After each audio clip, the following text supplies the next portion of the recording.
In this section of the Veeam Backup and Replication Hands-On Lab, you will simulate a failure and perform an instant recovery of a Linux virtual machine. So imagine one of these Linux VMs in your real environment has failed. You can go to the backup file and directly attach or bind to the disk that you need to bring that OS back online with, launch a Delta file, if you will, on some kind of host,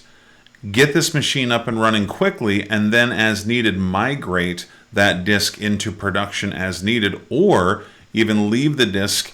over in the backup section and have that Delta file to troubleshoot. And if you find out that there's no problem with the Linux VM, it may have just been shut down, then you could just power off this, if you will, session, and that Delta file goes away, and you can reboot the Linux VM and your backup file never gets written to. This will include monitoring pings to see when the VM is fully restored, so you can see how quickly it's back online,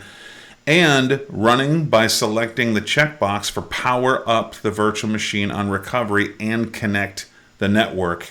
when the machine is booting or when it's been processed. These two steps will be obviously very important, because if you want to do an instant VM recovery, you want this Linux machine to be online, but you also want it to be network ready or connected to the network so people can be using it.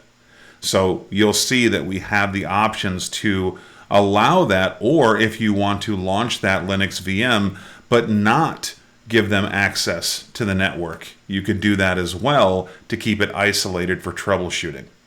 Enjoy the lab.